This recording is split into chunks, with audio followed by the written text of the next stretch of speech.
You are standing on a crowded train. It is the middle of summer.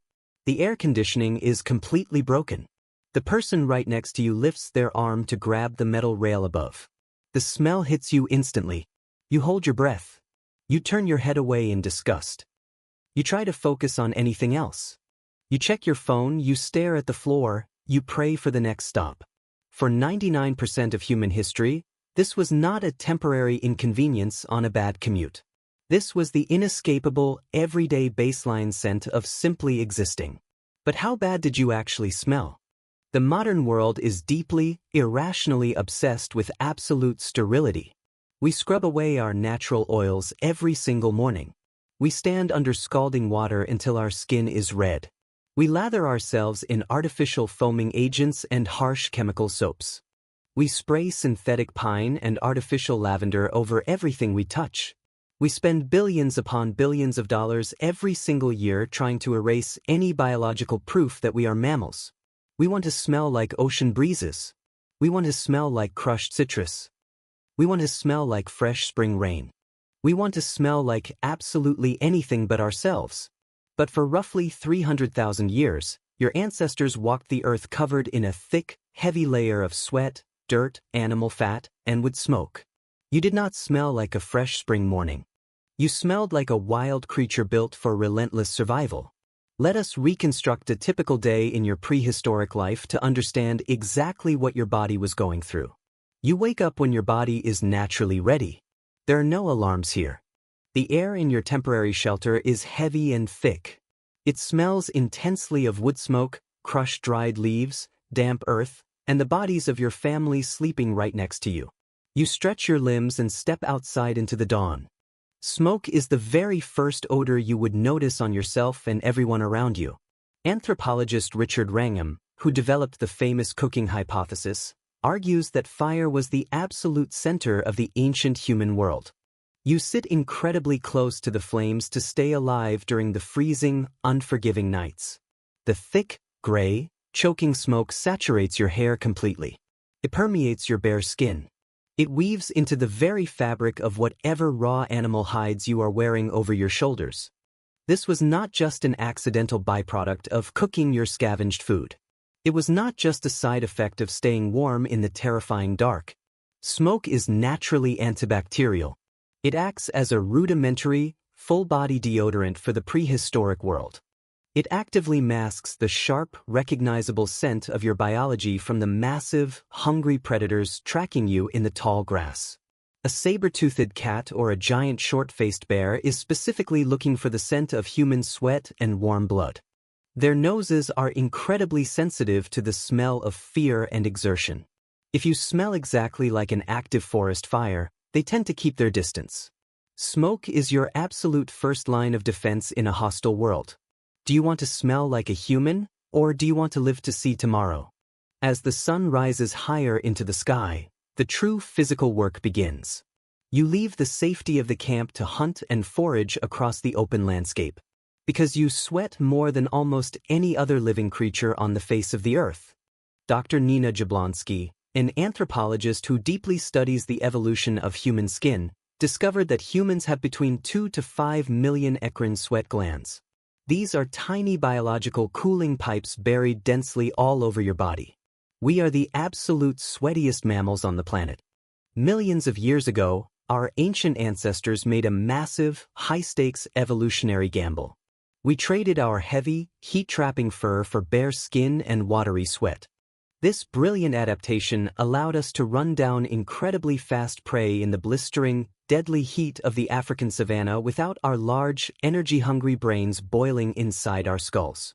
Your ancestors were relentless, terrifying long-distance running machines. You could literally run a gazelle to death just by following it for hours until it collapsed from complete heat exhaustion. This brutal strategy is called persistence hunting, and it relied entirely on your unique ability to sweat buckets of water. But all that miraculous, cooling sweat creates a warm, damp paradise for microscopic life. Millions of invisible bacteria live permanently on your skin. They are your constant, microscopic companions. They consume the proteins and lipids secreted in your sweat. They digest them slowly in the warm, dark creases of your body. They excrete the sharp, pungent chemical compounds that we instantly recognize today as severe body odor.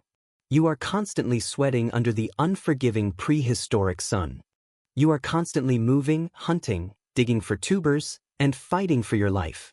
By noon, you are completely drenched in your own biology. Do you think the smell of your own body was unbearable to you? Probably not. Your brain simply stopped registering it entirely. This incredible biological phenomenon is called olfactory fatigue. When a specific smell is completely constant in your surrounding environment, your brain simply tunes it out to save processing power. It actively deletes the sensory data. It treats your intense body odor as harmless background noise. The human brain is designed to focus on new, potentially dangerous scents that mean life or death. A sudden change in the wind bringing the smell of an approaching thunderstorm. The faint, musky scent of a leopard hiding in the brush ahead. The sweet, sickly smell of rotting meat that tells you a scavenged carcass is not safe to eat. You wouldn't think you smelled bad at all. You would just think you smelled like a normal, healthy human being. Your entire tribe smelled the exact same way. The scent of heavy sweat became a powerful social bond, a familiar marker of your shared physical exertion and group survival. You knew who belonged to your family simply by the way they smelled in the dark. But sweat and campfire smoke were not the only things coating your bare skin in the ancient world. You actively added to the scent. Far to the south, the archaeological record reveals another incredibly potent layer of your ancient perfume. At Blombos Cave in South Africa, archaeologist Christopher Henshelwood and his dedicated team found 100,000-year-old abalone shells used as primitive chemical mixing kits. These were the world's first ancient cosmetic stations. They were used by early humans to prepare a complex substance known as red ochre.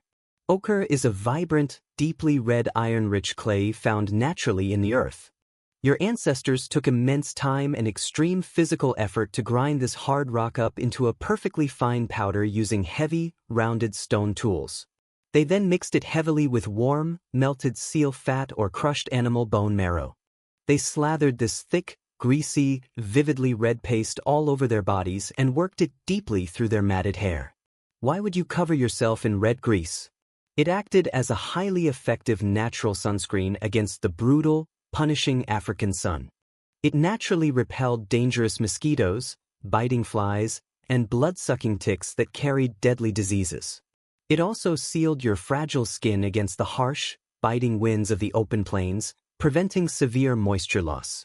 You were covered from head to toe in a heavy, protective layer of red dirt, rancid animal fat, and whitewood ash.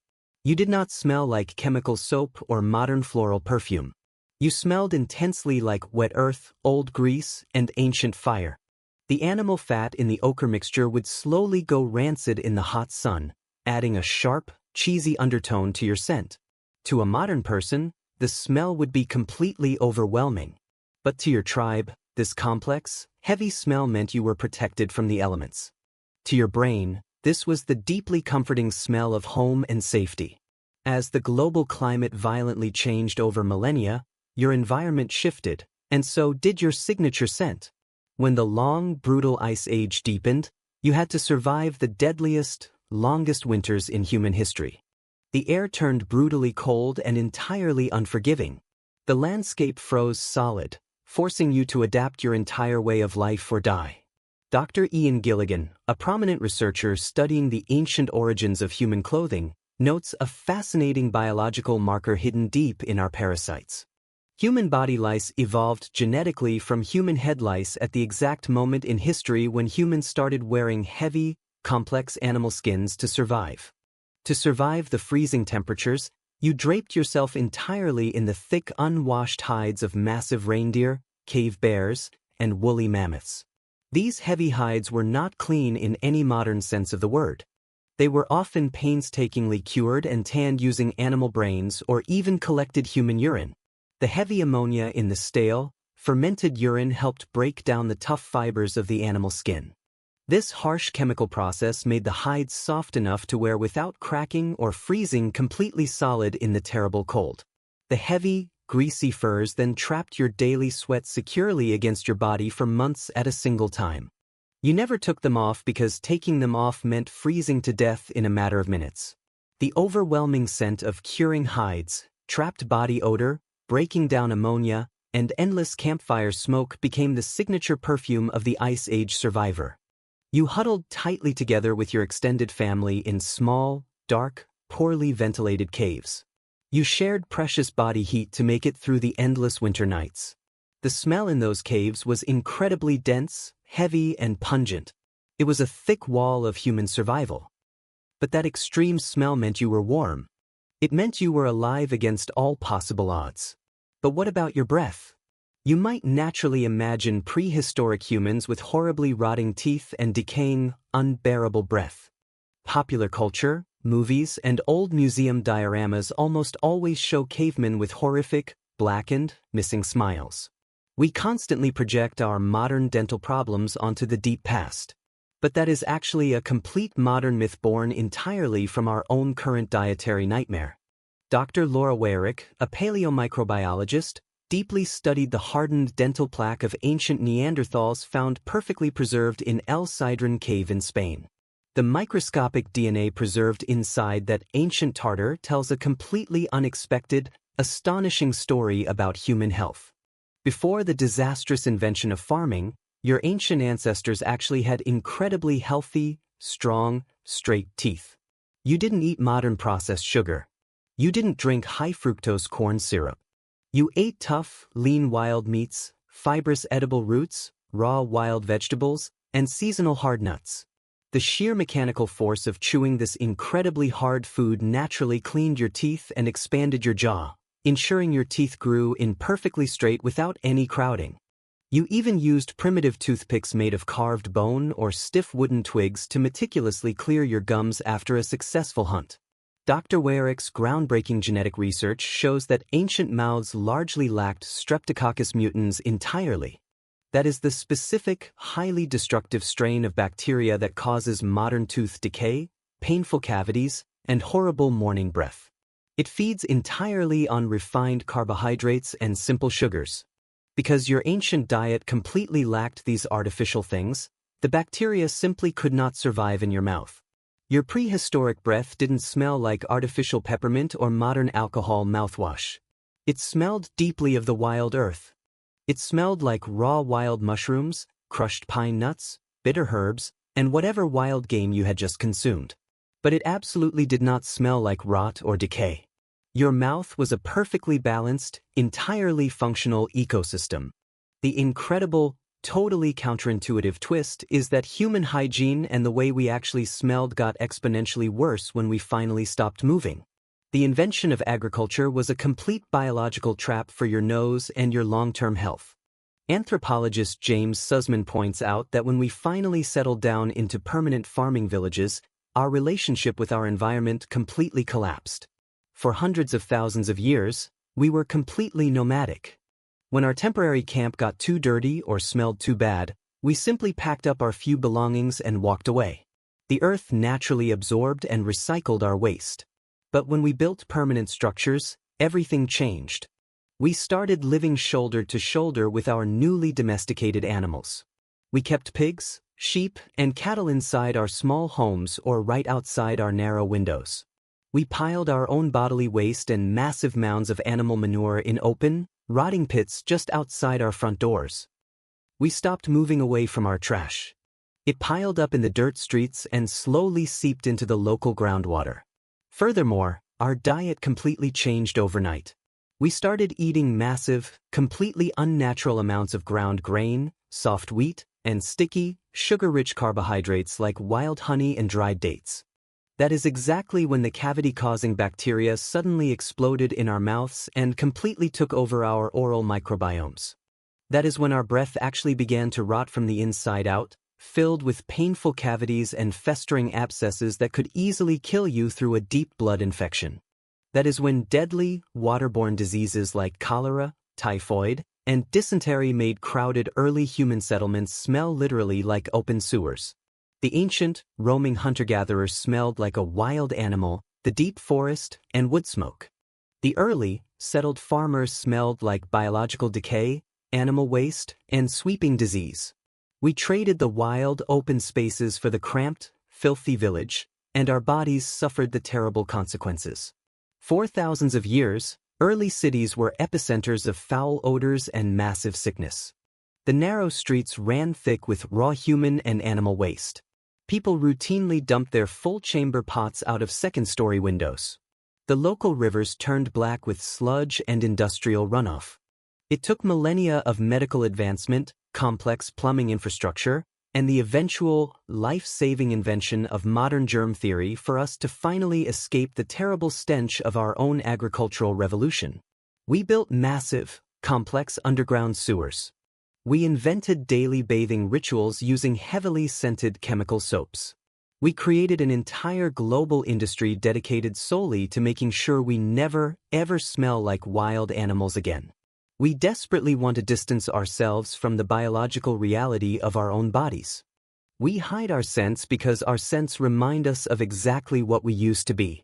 Today, you frantically wash away your body's ancient, hard-earned natural defenses every single time you step into a hot shower. You strip the protective oily sebum from your skin with incredibly harsh chemical soaps and foaming body washes. You actively destroy your body's natural, highly protective skin microbiome. You unknowingly make yourself highly vulnerable to dry skin, severe allergies, and strange autoimmune conditions that your prehistoric hunter-gatherer ancestors never once faced in their entire, rugged lives.